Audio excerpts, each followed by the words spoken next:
Vamos abrir as nossas Bíblias no Evangelho de João, capítulo de número 15. João 15.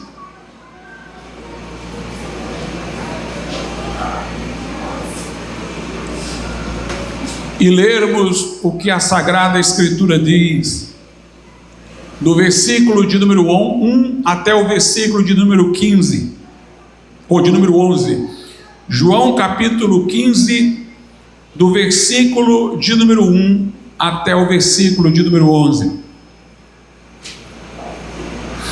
Diz assim a palavra de Deus, João 15, do 1 ao 11.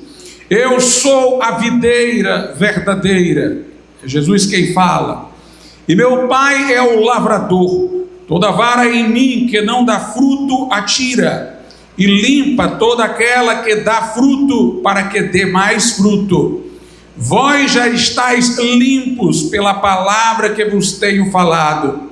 Estai em mim e eu em vós. Como a vara de si mesma não pode dar fruto se não estiver na videira, assim também vós, se não estiverdes em mim. Eu sou a videira, vós as varas. Quem está em mim e eu nele, esse dá muito fruto, porque sem mim nada podeis fazer. Se alguém não estiver em mim, será lançado fora como a vara e secará, e os colhem e lançam no fogo e ardem. Se vós estiverdes em mim e as minhas palavras estiverem em vós, pedireis tudo o que quiserdes e vos será feito. Nisto é glorificado meu Pai, que deis muito fruto, e assim sereis meus discípulos. Como o Pai me amou, também eu vos amei a vós. Permanecei no meu amor. Se guardardes os meus mandamentos, permanecereis no meu amor, do mesmo modo que eu tenho guardado os mandamentos do meu Pai, e permaneço no seu amor. Tenho-vos dito isto, para que o meu gozo permaneça em vós, e o vosso gozo seja completo. Podeis sentar.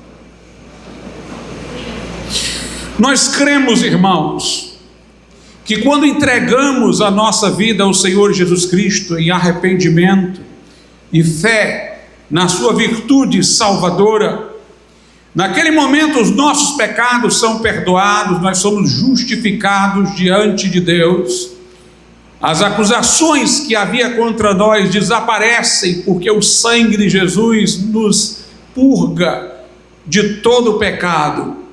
Mas nós cremos que também ali somos regenerados.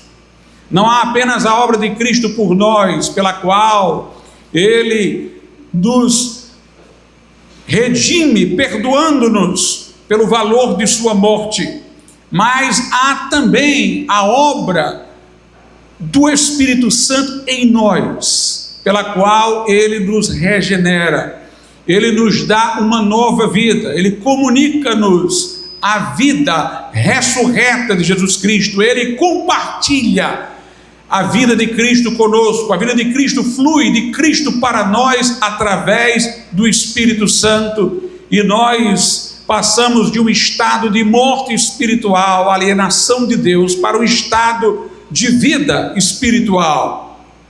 A regeneração, o perdão, a justificação acontecem no mesmo instante, por ocasião do momento em que nos convertemos. Mas a partir daí, aquilo que é recebido deve crescer. A característica da vida é se desenvolver. E, portanto, se recebemos uma nova vida, agora devemos crescer. A Bíblia, às vezes, como faz Pedro na sua epístola, nos compara, assim que nos convertemos, a crianças recém-nascidas, que agora precisamos crescer na graça, no conhecimento de nosso Senhor Jesus Cristo. Este progresso e avanço nós chamamos de santificação. Nós que já fomos regenerados, salvos, agora precisamos andar em novidade de vida, viver uma vida que segue a santificação, que segue a direção do Espírito Santo. Se o Espírito Santo agora está em nós, ele deve ser também o nosso guia. E essa ideia de progressividade, nós vemos aí logo em João 15, versículos 2 e 3. Toda a vara em mim que não dá fruto, atira. Esse é o descrente que não dá fruto, que não foi regenerado, mas diz, e limpa toda aquela que dá fruto, para que dê mais fruto.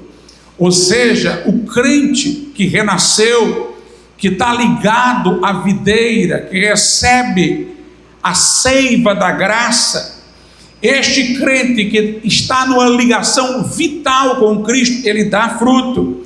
Mas Jesus diz, o Pai o limpa para que dê mais fruto ainda, para que prossiga aumentando os frutos. Limpeza aqui não tem o sentido de passar água e pano, mas de podar, limpar uma planta, retirar aqueles pequenos galhinhos secos, para que ela possa ter o seu desenvolvimento natural em direção à produção de mais fruto. No verso 3 é dito, vós estáis limpos pela palavra que vos tenho falado. Então não há crescimento em santificação sem a palavra de Deus. É a palavra de Deus que vai podando as nossas vidas, que vai lapidando a nossa vida. Porque se formos regenerados, temos a vida de Deus, mas como sabermos o que fazer? Através da Escritura. O Espírito Santo vai usar o que? Para instilar em nós o ânimo da obediência, a palavra de Deus. Por isso a palavra de Deus nas mãos do Espírito Santo é chamada de palavra viva, viva e eficaz, mais penetrante que espada aguda de 2 gumes. Nas mãos do Espírito Santo, trabalhando em nosso coração, esta palavra é a sua espada, essa palavra é o seu instrumento para nos moldar à imagem do Senhor Jesus Cristo. Por isso o crente leia a Bíblia.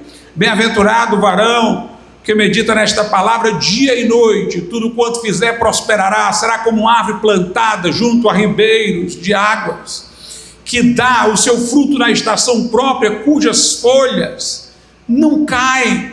Nós temos que estar nos alimentando da palavra de Deus. Por isso também a importância dos cultos, porque muitas vezes nós lemos a Bíblia e nós impedimos que Deus nos fale, porque nós não queremos lê-la para nós, mas lermos como se estivéssemos lendo um livro de informações, e não um livro que nos está confrontando. E quando a pessoa comete este erro, ele pode ser corrigido por um pregador, que vai tomar esta mesma palavra, mas usá-la de maneira confrontadora. Por isso que a Bíblia diz, sem profecia, está lá no Velho Testamento, ou sem visão, conforme uma tradução, porque o profeta tinha uma visão, o povo cai. Se não tiver a confrontação, o povo cai. Deus diz, o meu povo perece por falta de conhecimento. Então nós precisamos da espada da palavra, cortando em nós o que está mal, para que nós possamos estar sempre sãos e produzir mais fruto ainda. Jesus ilustrou isso também quando lavou os pés dos discípulos. Pedro não quis ter Jesus lavando os seus pés, porquanto Jesus era o mestre e Senhor, mas Jesus, que ali dava também uma lição de humildade, ensinou uma lição ainda mais profunda. Jesus disse, olha Pedro, quem está banhado não necessita de lavar senão os pés. Vós estáis limpos, por isso eu estou limpando só os pés de vocês. O que Jesus queria dizer é que eles já tinham recebido o banho, que representa simbolicamente o momento da conversão. Quem está banhado, quem já está convertido, recebeu Aquilo que em Tito 3 e 5, embora isso veio a se aperfeiçoar após a ressurreição de Cristo, esta noção, quando ele pôde comunicar sua vida ressurreta, mas o banho de que fala Tito 3 e 5 é o banho da regeneração pelo Espírito Santo. Então Jesus estava dando uma lição a eles, de que o banho vem primeiro, depois vem o lavar dos pés. Depois da regeneração, nós devemos nos lembrar que estamos andando neste mundo. Embora alguém banhado naquele tempo, ao sair de casa, todo vestido, não iria se sujar, os seus pés estavam em contatos com a areia. Não era calçamento, não era calçada, estava pisando na areia. As alpercatas eram vazadas, os pés se sujavam. Quando alguém chegava numa casa, muitas vezes, como um sinal de hospitalidade, o acolhedor da casa lavava os pés daquela pessoa. Jesus está dizendo: vocês, depois de regenerados, continuam andando neste mundo. A poeira deste mundo pode estar atingindo vocês, nos pés, nos cantos, nas frestas. Vocês têm que todo dia lavar os pés. Então tem uma obra que é única, que Jesus chamou de banho, e tem uma obra diária que é o lavar dos pés. Nós estamos, portanto, já regenerados, em processo de santificação. Vós já estáis limpos pela palavra que vos tenho falado. Jesus inclusive falou que quando a palavra de Deus está em nós, também isso dá uma vitória nas nossas orações. Versículo de número 7: se vós estiverdes em mim, e as minhas palavras estiverem em vós, pedireis tudo o que quiserdes, e vos será feito. Pedireis tudo o que quiserdes, e vos será feito. Na verdade, meus irmãos, um crente que está em Cristo e as palavras de Cristo estão nele, ele é sempre ouvido, porque ele se agrada sempre da resposta que Deus enviar. O seu maior desejo não é exatamente o que ele pede, é a vontade de Deus. O que ele pede é a sua interpretação da vontade de Deus. Mas ele crê que todas as coisas concorrem para o bem dos que amam a Deus, que são chamados segundo o seu propósito. E na maioria das vezes, ele vai receber mesmo porque está pedindo de acordo com a vontade de Deus, por conhecer as Escrituras e ter o discernimento espiritual. Lá na primeira epístola de João, no capítulo de número 5, a Bíblia diz nos versículos 14 e 15: e esta é a confiança que temos nele, que se pedirmos alguma coisa segundo a sua vontade, ele nos ouve. E se sabemos que nos ouve em tudo que pedimos, sabemos que alcançamos as petições que lhe fizemos. Quando nós conhecemos a vontade de Deus, oramos de acordo com a sua vontade, nós estamos sempre vendo respostas. Às vezes pedimos uma coisa, vem outra, e mais na frente, por aquela que pareceu estranha ter vindo, vem aquela que nós pedimos. Mas o fato, irmãos, é que quando nós estamos em Cristo e as palavras dele estão em nós, não é apenas no momento de leitura superficial, mas elas penetram em nós, isso nos leva à oração. Veja, os batistas diziam que os meios da graça por excelência não são os sacramentos, são a palavra e a oração. Pela palavra Deus vem a mim, pela oração eu vou a ele. É a via de mão dupla, é a comunhão. A palavra dele em mim, eu clamo a ele de acordo com a palavra e ele me ouve. Um crente que anda em santificação tem sempre um testemunho de oração para dar. Eu pedi e o Senhor fez isso. Eu orei e o Senhor fez isso.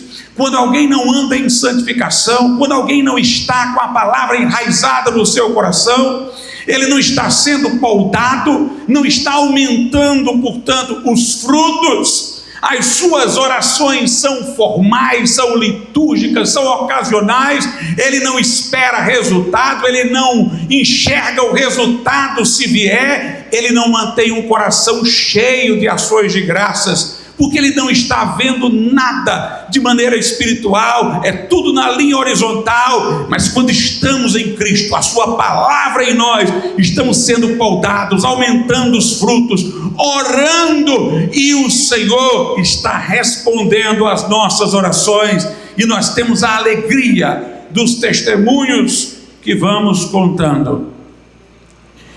Lá no Apocalipse, a Bíblia fala de uma heresia, chamada heresia dos nicolaítas.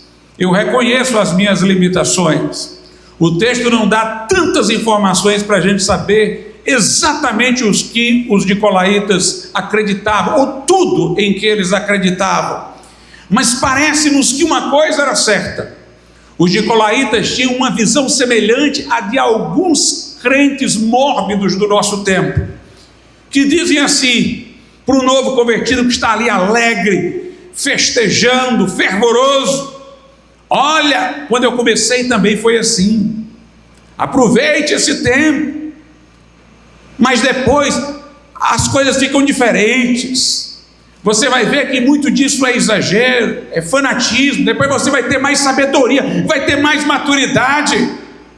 Cuidado com esse discurso, irmãos, é diabólico. O crente é para ir de um incêndio a um vulcão,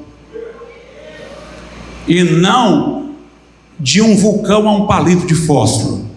Lá no Apocalipse, veja como dá a entender que os nicolaítas tinham essa visão de que a coisa diluía com o tempo.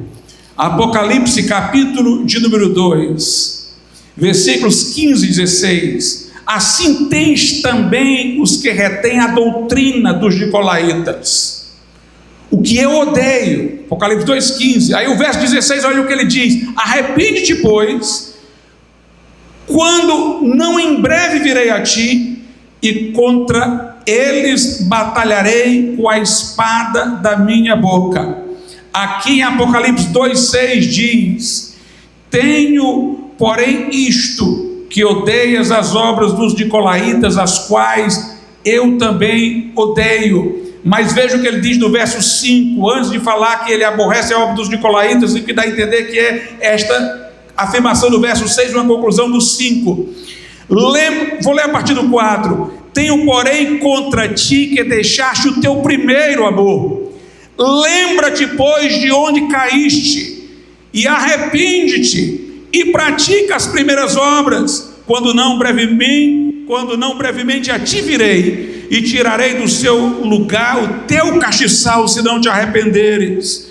Tens, porém, isto, que odeias as obras dos nicolaítas, as quais eu também odeio. De certa maneira ele está dizendo: vocês deixaram o primeiro amor, vocês odeiam a obra dos nicolaítas, mas vocês estão agindo como se não devessem voltar àquele tempo, como se não devessem se arrepender e começar de novo. Nós não temos como afirmar com segurança absoluta o que os nicolaítas criam, mas sempre que é mencionada a questão dos nicolaítas, é dito algo sobre arrependimento. Eu tenho ódio à obra dos nicolaítas, arrepende-te, senão eu virei a ti. Vocês deixaram o primeiro amor, vocês odeiam as obras dos nicolaítas, as quais eu também odeio, mas vocês deixaram o primeiro amor, arrependam-se, voltem-se. Portanto, meus amados irmãos, nós temos aqui uma ideia de que o cristianismo deve ser crescente, deve ser um desenvolvimento, deve ser um progresso e não um recuo, e não um retrocesso, mas alguma coisa sempre crescente. Há dois elementos que estão presentes firmemente em toda a mensagem bíblica de santificação. Esses dois elementos são disciplina e dependência. Disciplina e dependência. Eu poderia falar da palavra disciplina na expressão de Jesus: permanecei em mim, ou estai em mim, permanecei, e eu permanecerei em vós. Permanecer indica algo que nós devemos fazer, e permanecer indica alguma coisa que tem continuidade, indica uma disciplina. Fique nesse lugar, se mantenha aqui, permaneça, disciplina, mas permaneça em quem? Em Cristo, dependência. A sua santificação virá de Cristo, é nele que você vai dar fruto. No versículo de número 4 de João 15, ele diz: está em mim e eu em vós, como a vara de si mesma não pode dar fruto se não estiver na videira, assim também vós, se não estiverdes em mim. O verso 5: eu sou a videira, vós as varas, quem está em mim e eu dele, esse dá muito fruto, porque sem mim nada podeis fazer. Jesus está dizendo claramente que a santificação vem da nossa ligação vital com Ele. Sem mim, sem estar ligado em mim, vocês não dão fruto nenhum, não sai nada. Mas ao mesmo tempo Ele está dizendo: estai em mim, permanecei em mim, convidando-nos a uma atitude disciplinada para ficar em Cristo. Então vamos analisar nessa noite esses dois elementos da santificação. Vamos ver como eles aparecem junto em algumas passagens. Lá em Romanos, no capítulo de número 13, Romanos 13, no versículo 14 diz assim: mas revesti-vos do Senhor Jesus Cristo, e não tenhais cuidado da carne em suas concupiscências. Martin Lloyd-Jones dizia que esta expressão, não tenhais cuidado da carne em suas concupiscências, poderia ser traduzida por não deis provisão à carne. Ou seja, não alimentem a carne, revistam-se de Cristo e não alimentem a carnalidade. Como é que você vai permanecer em Cristo se você alimenta a sua mente com o que lhe distancia de Cristo? Como é que você vai permanecer em Cristo se você se expõe a coisas que atiçam a sua sensualidade, que atiçam a sua soberba, que atiçam a sua ganância, que atiçam a sua inveja?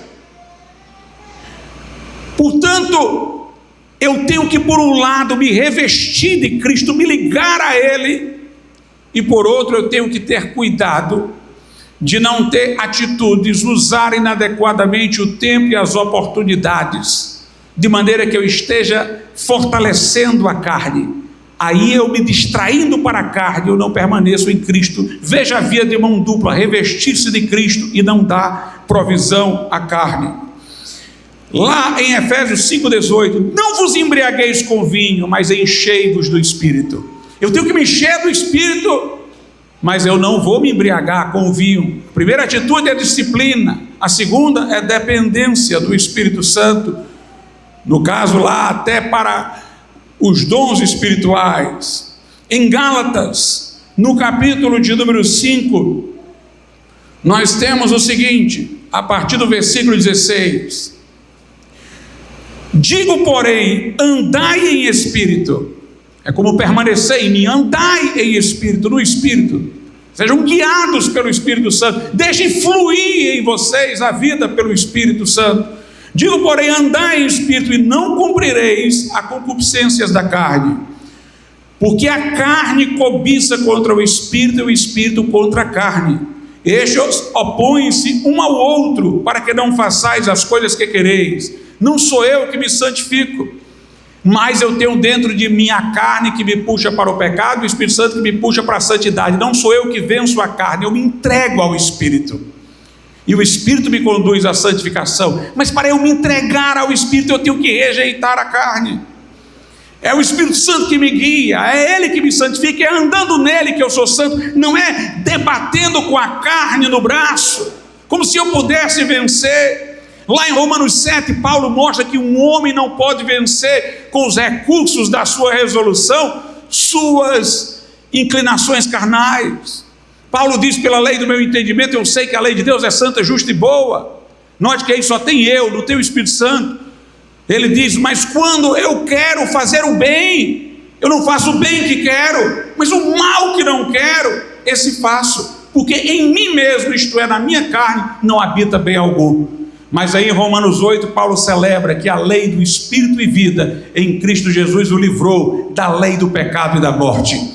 Paulo, em condição natural, pelo eu, pela força de vontade, reconhecia no seu entendimento que pecar era ruim, mas sempre que fazia a resolução de não transgredir, era arrastado para o pecado, era levado por suas inclinações carnais, até que ele, conforme o capítulo 8, entendeu que é a lei do Espírito e vida em Cristo Jesus que nos livra da lei do pecado e da morte. Por isso, um incrédulo só pode ser um fariseu, alguém que se reforma por fora, se for religioso, mas o coração dele não é modificado. Mas o crente é templo do Espírito Santo, vive pelo Espírito Santo, pode andar no Espírito, ser guiado pelo Espírito, ter vida de santificação, mas tem que rejeitar a carne. A carne está militando pela sua atenção, a carne milita contra o Espírito contra a carne, para que não façais o que quereis. É o que Paulo está dizendo. A carne quer lhe atrair para a sua atenção, sair do Espírito, sair de Cristo. Então você tem que ter uma atitude de disciplina para recusar a carne e ficar no Espírito. Sigamos a leitura de Gálatas 5, agora a partir do versículo 18, continuando. Mas se sois guiados pelo Espírito, não estáis debaixo da lei. Que coisa maravilhosa, é o que eu estou a dizer com outras expressões. Paulo diz: mas se vocês ficarem no Espírito, o Espírito vai levar vocês para a obediência, e vocês não vão obedecer porque estão sendo açoitados, ameaçados por uma lei. Não vai ser por força de uma obrigação externa que vocês vão estar obedecendo. Vocês vão estar obedecendo naturalmente, porque o Espírito vai guiar vocês para a obediência. Não precisarão estar debaixo do chicote da lei para uma obediência farisaica. O verso 19 diz: porque as obras da carne são manifestas, as quais são adultério, fornicação, impureza, lascívia, idolatria, feitiçaria, inimizades, contendas, ciúmes, iras, pelejas, dissensões, heresias, invejas, homicídios, bebedices, glutonarias e coisas semelhantes a esta, porque os homens não cessam de inventar males, acerca das quais de antemão vos declaro, como também já antes vos disse, que os que cometem, os que vivem nessa prática, os que cometem tais coisas não herdarão o reino de Deus, mas o fruto do Espírito que sai pelo Espírito Santo. Note que quando a Bíblia fala do que é carnal, chama de obras, porque são obras suas. Quem pecou foi você. Mas quando fala do que vem de bom, diz que é fruto do Espírito. Não foi você, foi o Espírito em você. Você andou no Espírito e o fruto do Espírito brotou. Verso 22, mas o fruto do Espírito é amor, gozo, paz, longanimidade, benignidade, bondade, fé, mansidão, temperança. Contra estas coisas não há lei. Agora note a disciplina, versículo 24: e os que são de Cristo Jesus crucificaram a carne com suas paixões e concupiscências. Se você tem que andar no Espírito, por outro lado, tem que crucificar a carne com as paixões e concupiscências.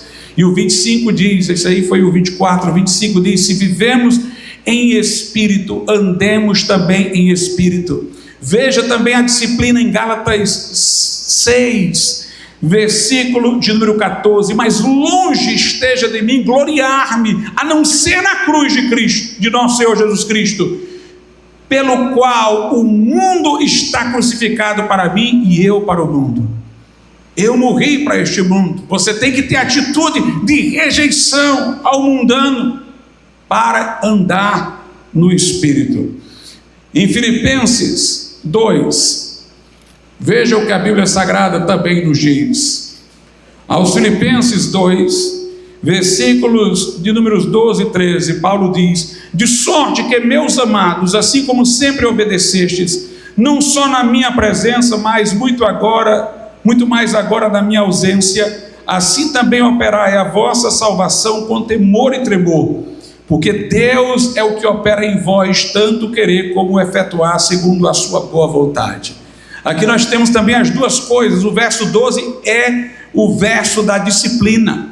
Por isso que Paulo diz: olha, quer eu esteja aí monitorando vocês ou ausente, vocês não vão fazer por causa de mim, vão fazer em consciência. Vocês vão desenvolver a santificação com temor e tremor, ou seja, vão levar a sério a santificação, não vão levá-la levianamente, de maneira superficial, querendo as coisas de Deus e brincando com as coisas do mundo. É com temor e tremor, é a disciplina. Mas aí a santificação não virá da disciplina. A disciplina só nos tirará deste mundo para nos colocar permanentes em Cristo. A santificação vem do Senhor. Por isso o verso 13 diz: porque Deus é o que opera em vós, tanto querer como efetuar, segundo a sua boa vontade. Disciplina e dependência de Cristo. Meus amados irmãos, nós temos que ter cuidado com a poeira deste mundo, que entra pelas nossas alpercatas. Os irmãos entendem a metáfora porque eu já expliquei. Nós temos que ter a palavra na nossa mente, para não sermos amoldados por este mundo. A Bíblia diz: não vos moldeis por este mundo, mas transformai-vos pela renovação do vosso entendimento. Meu entendimento tem que ser renovado pela palavra, para eu não me conformar com este mundo. Às vezes uma pessoa é convertida, mas por não estar lavando os pés, no sentido metafórico que eu falei, por não estarem se enchendo da palavra, por não estarem exercendo a disciplina, elas são influenciadas por cosmovisões mundanas, cosmovisões que estão ao nosso redor. E isso não é só hoje não, irmãos.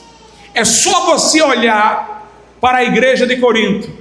Os crentes de Corinto eram salvos, mas eles estavam influenciados ainda por resíduos da forma de ver as coisas do paganismo daquele tempo.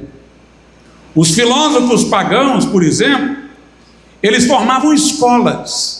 Você tinha a escola platônica, epicurista, estoica, você tinha os ecléticos, você tinha a escola dos cínicos, e eles disputavam como se fossem mais sábios. Quem é dessa escola é maior do que aquela. Eu sigo o filósofo tal, o outro eu sigo o filósofo tal.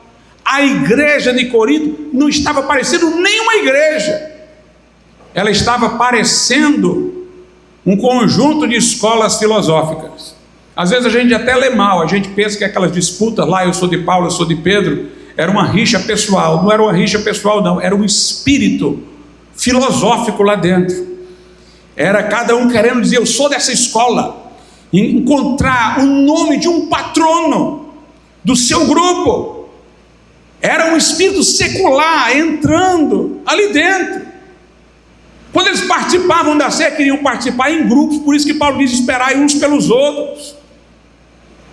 É como se tivesse ali um grupo que concorria com o outro por uma superioridade intelectual. Eles eram crentes, mas estavam tão carnais, como Paulo diz, andando segundo os homens, que estavam absorvendo isso.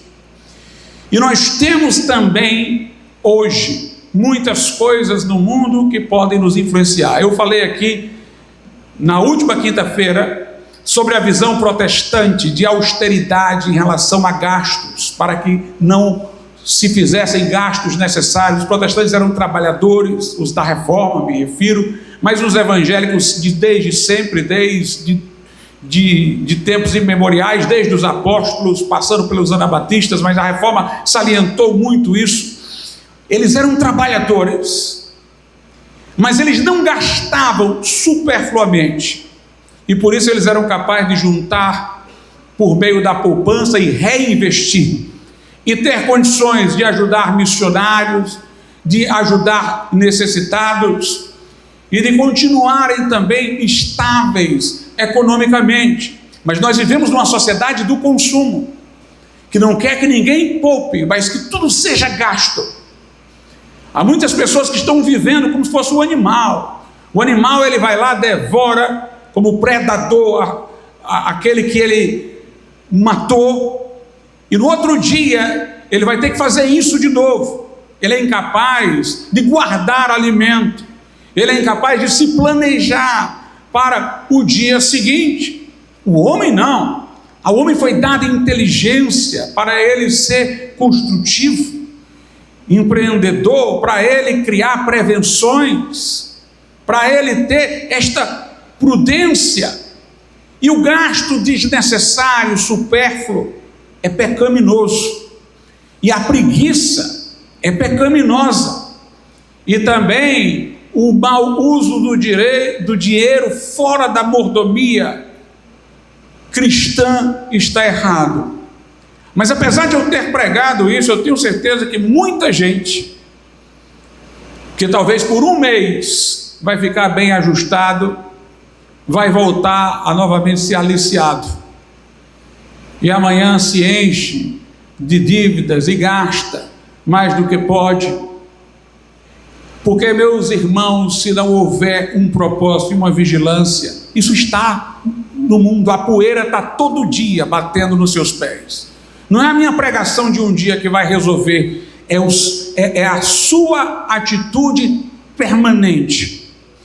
Nós temos uma sociedade hoje, por conta da ideologia woke, que é do vitimismo.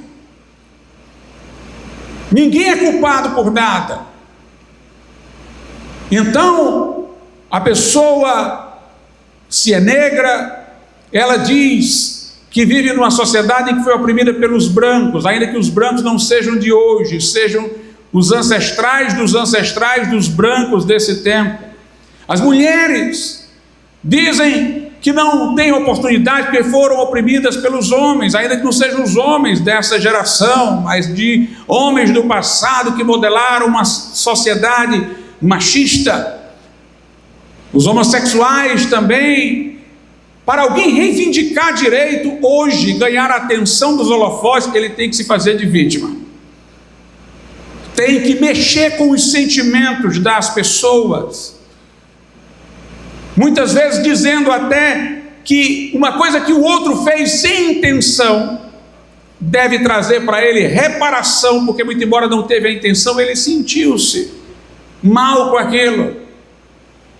Todo mundo quer ser vítima, e às vezes tem o crente vítima também. Isso entra, e aí ele desculpa os seus pecados, dizendo que é porque viveu uma vida difícil, é porque não teve isso, não teve aquilo. Ele começa a atribuir a tragédias de sua vida razões para ele não modificar o seu comportamento e ser tolerado nos seus vícios. É uma forma de areia está entrando pelas alpercadas. Nós temos uma sociedade, irmãos, que está querendo acabar com a privacidade. As pessoas expõem suas vidas todas na internet, o Big Brother coloca pessoas lá para serem vistas por todo mundo. Curiosidade parece ser uma coisa fomentada. E aí nós temos o crente curioso, ele está sendo influenciado pela cultura sem perceber. Ele é o curioso fofoqueiro, quer saber sobre tudo, sobre todo mundo. A Bíblia manda, irmãos, que a gente corrija o nosso irmão, mas a Bíblia não manda que a gente suspeite mal do nosso irmão. Pelo contrário, ela diz: o amor não suspeita mal. Eu sempre penso o melhor do meu irmão. Lá em Gálatas 6, a Bíblia diz: se o teu irmão for surpreendido, eu não queria ver, mas vi. Eu não estava à procura, mas fui surpreendido. Se algum irmão for surpreendido pelo pecado de alguém, vamos ler a passagem.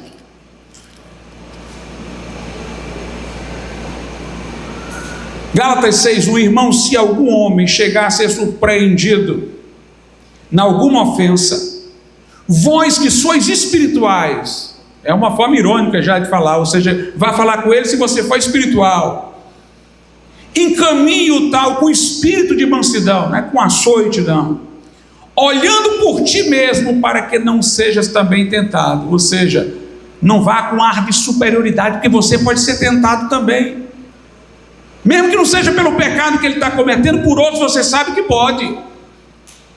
Então chegue lá com mansidão, chegue lá para encaminhá-lo, e não vá com ar de superioridade. O verso 2 diz: levai as cargas uns dos outros, e assim cumprireis a lei de Cristo. Porque se alguém cuida ser alguma coisa, não sendo nada, engana-se a si mesmo.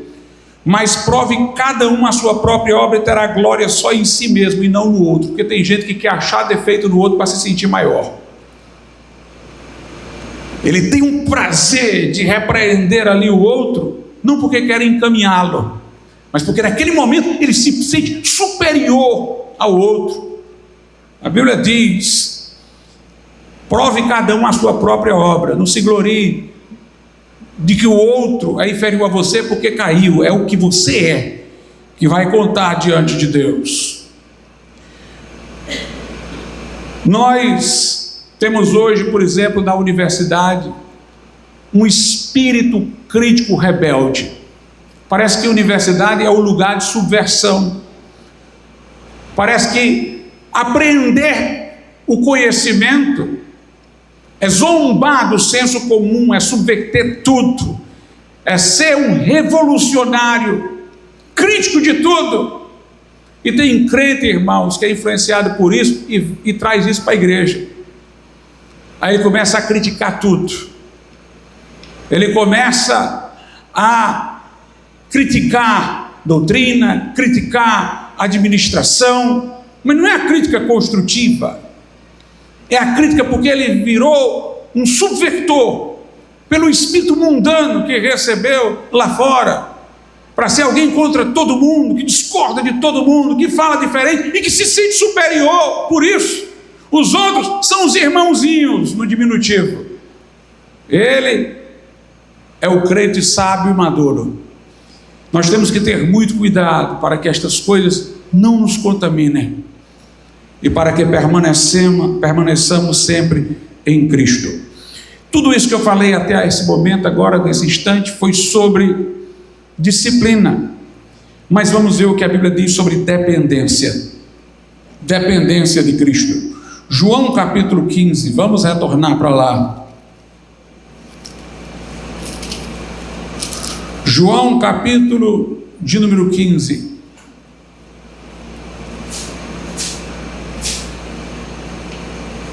Versículos de números 9 e 10. Aliás, eu vou ler o 8, 9 e o 10. Nisto é glorificado meu Pai, que deis muito fruto. Assim sereis meus discípulos. Como o Pai me amou, também eu vos amei a vós. Permanecei no meu amor. Se guardardes os meus mandamentos, permanecereis no meu amor. Do mesmo modo que eu tenho guardado o mandamento de meu Pai e permaneço no seu amor. O versículo 8, irmãos, deveria ser o nosso maior motivo para a santificação. Nisto é glorificado meu Pai, que deis muito fruto. Viver para a glória de Deus, que vejam as nossas boas obras e não nos aplaudam, mas glorifiquem o nosso Pai que está nos céus. Viver uma vida de santidade para que Deus seja honrado. Essa é a nossa maior motivação. Quer comais, quer bebais, ou façais qualquer outra coisa, façais tudo para a glória de Deus. Mas note, Jesus antes vinha dizendo: permanecei em mim, mas agora aqui ele usa uma palavra distinta: permanecei no meu amor. Permanecer em Cristo, irmãos, é permanecer num relacionamento com Ele. Permanecer em Cristo é uma comunhão com Jesus, não é um estalo miraculoso, supersticioso, pelo qual eu me liguei numa tomada. Não, é um relacionamento. Eu tenho que permanecer no amor de Cristo. Eu tenho que me maravilhar com o amor que Ele me teve. E eu tenho que olhar para Ele cheio de amor, com gratidão.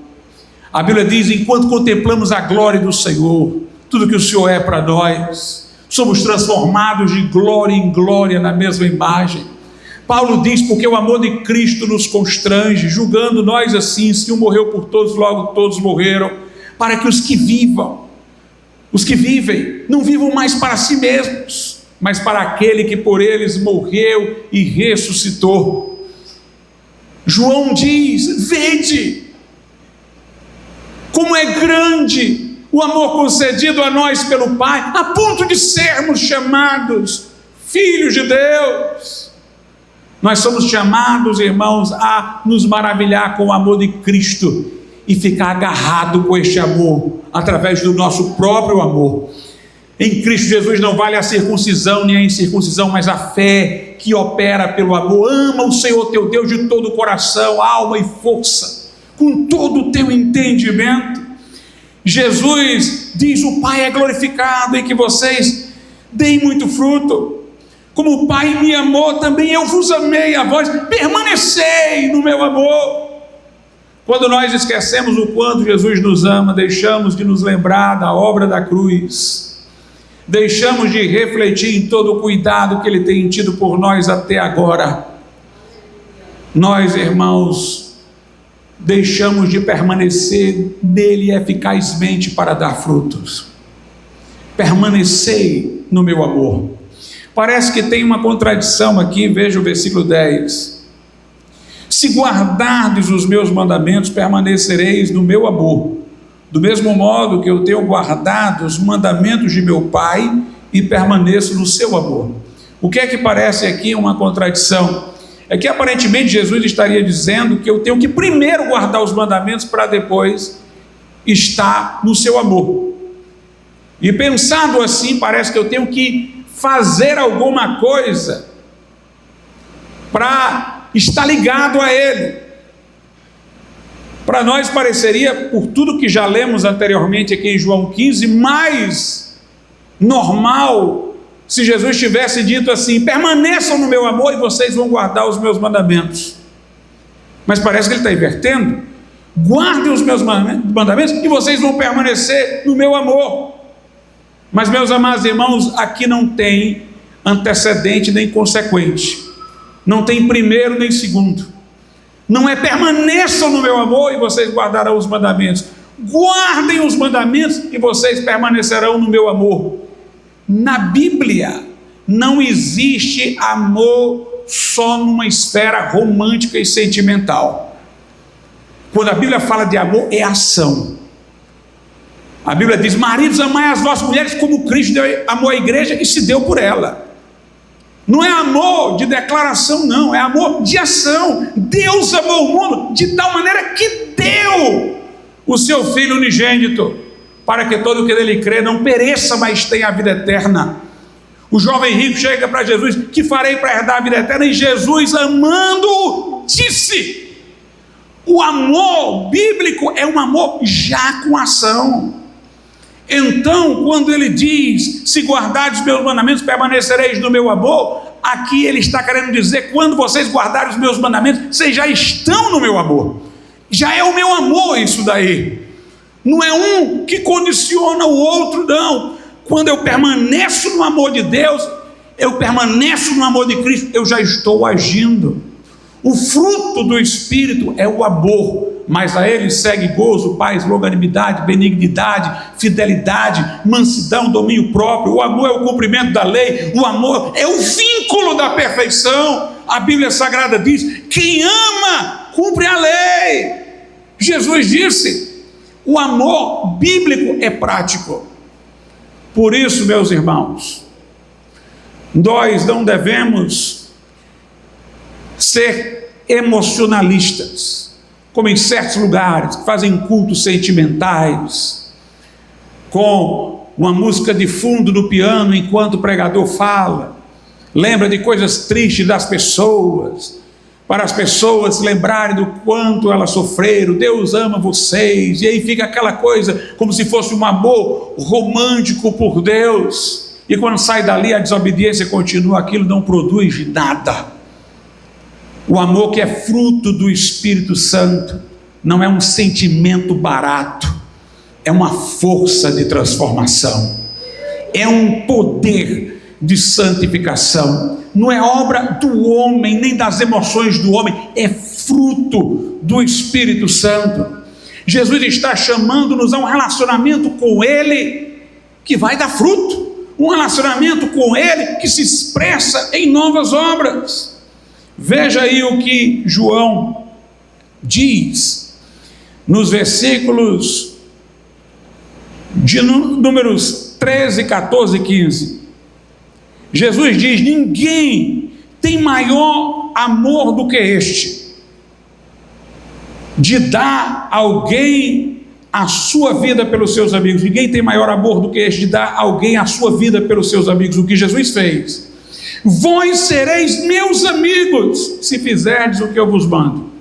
Será que eu posso estabelecer uma ordem aqui? Depois que vocês fizerem o que eu mando, vocês vão ser meus amigos? Não. Se vocês são amigos, vocês vão fazer o que eu mando. Mas ele pode dizer indo e voltando, não interessa, porque se forem amigos já estarão fazendo o que ele manda, automaticamente.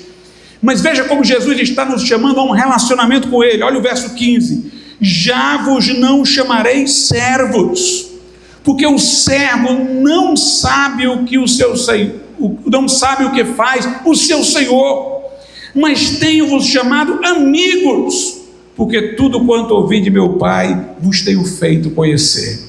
Que coisa linda! Jesus diz: eu não quero de vocês só pessoas que obedecem ordens, é um servo. Eu quero de vocês amigos. Amigos obedecem por amor, amigos obedecem dentro de um relacionamento.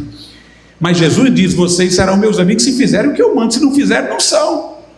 Se forem inferiores a um servo que obedece embora do açoite, vocês não são meus amigos.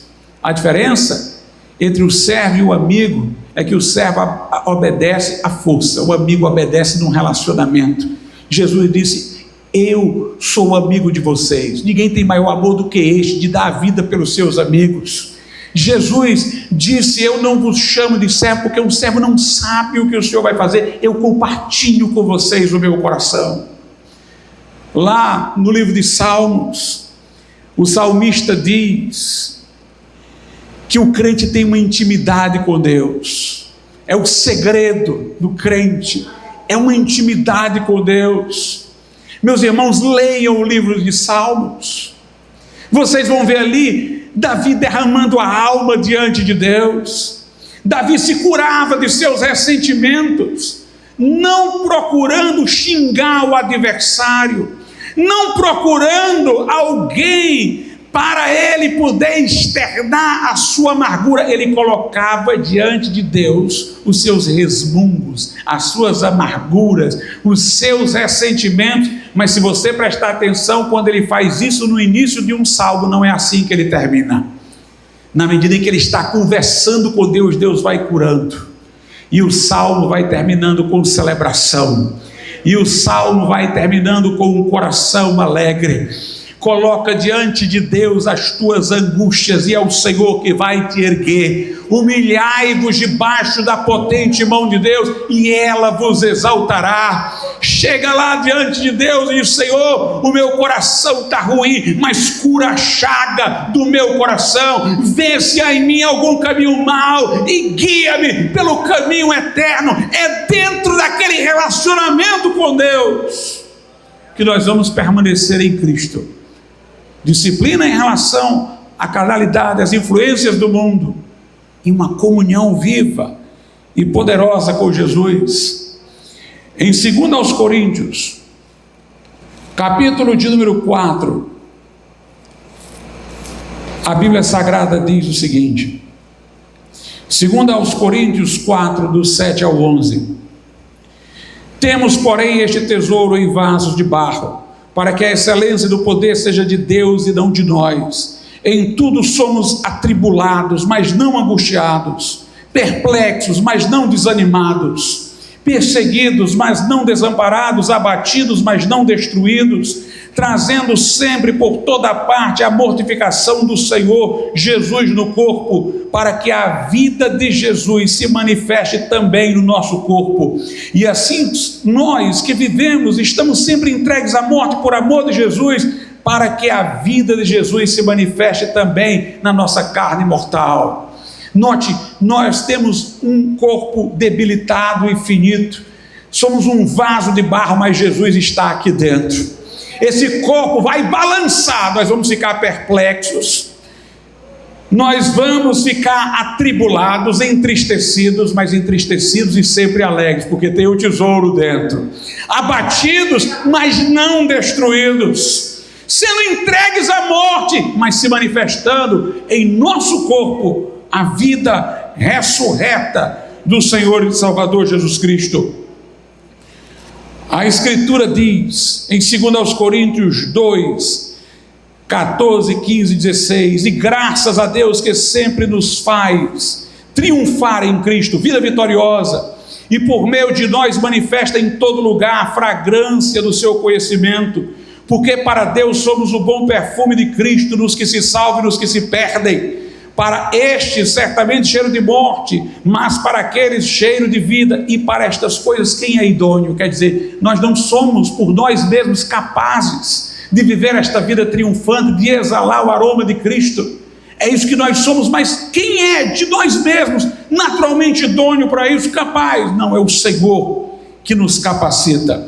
Em 2 Coríntios 12, o apóstolo Paulo diz assim, a partir do versículo de número 7: e para que não me exaltasse pela excelência das revelações, foi-me dado um espinho na carne, a saber, o mensageiro de Satanás, para me esbofetear, a fim de não me exaltar, acerca do qual 3 vezes orei ao Senhor para que se desviasse de mim, e disse-me: a minha graça te basta, porque o meu poder se aperfeiçoa na fraqueza. De boa vontade, pois, me gloriarei nas minhas fraquezas, para que em mim habite o poder de Cristo. Por isso sinto prazer nas fraquezas, nas injúrias, nas necessidades, nas perseguições, nas angústias, por amor de Cristo, porque quando estou fraco, então sou forte.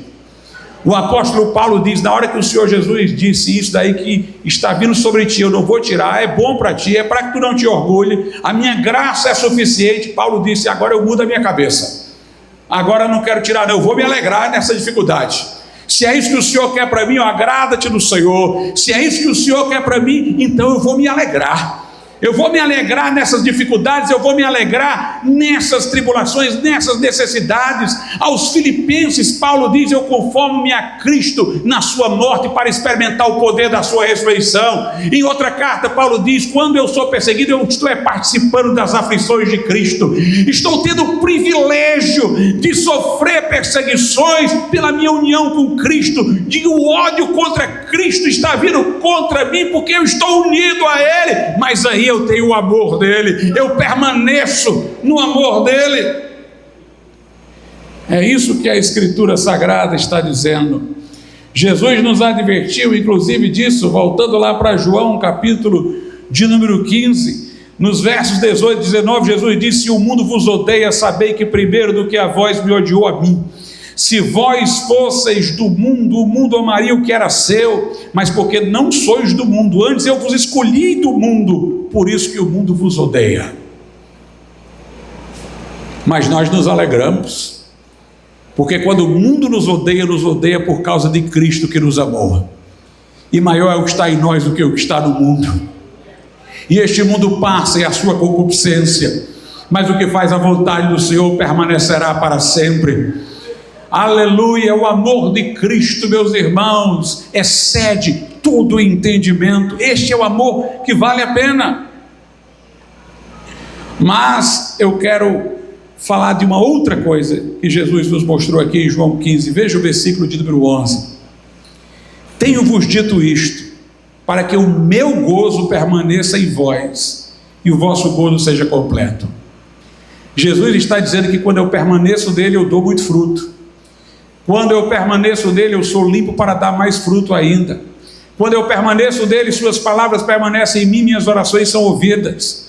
Quando eu permaneço nele e dou muito fruto, o Pai é glorificado. Permanecer nele é permanecer no seu amor, mas aí Jesus diz também que quando eu permaneço nele, o gozo, a alegria dele permanece em nós, e ele quer que esta alegria seja completa. Meus irmãos, quando nos convertemos, nós recebemos um depósito de alegria. Tem um depósito de alegria, crente, aí dentro. Se o negócio está parecendo difícil de se alegrar, é porque você deixou ficar muito escondido. Está lá no fundo, mas está lá. Se você é salvo, está lá. Porque em João capítulo de número 16, Jesus disse o seguinte, versículo 22: assim também vós agora, na verdade tendes tristeza, quando ele foi à cruz, mas outra vez vos verei a ressurreição, e o vosso coração se alegrará, e a vossa alegria ninguém vos-la tirará. Versículo 24: até agora nada pedis em meu nome, pedi e recebereis, para que o vosso gozo, a vossa alegria se cumpra. Tem alegria aí dentro. Por isso que Paulo diz: entristecido, estamos sempre alegres. Mesmo quando estamos tristes com alguma coisa, tem uma alegria que tempera. Agora, esta alegria pode estar muito lá dentro do seu coração. A Bíblia lhe chama a puxar essa alegria para fora, a chamar essa alegria para sair, para se manifestar na sua vida. Veja como a Bíblia Sagrada fala de alegria, irmãos, como uma coisa importante. Logo depois de falar do amor como fruto do Espírito, o próximo que vem é o gozo, é a alegria. Em 2 aos Coríntios, no capítulo de número 6, versículo de número 10, a Escritura diz o seguinte, 2 aos Coríntios 6 e 10, como contristados, mas sempre alegres.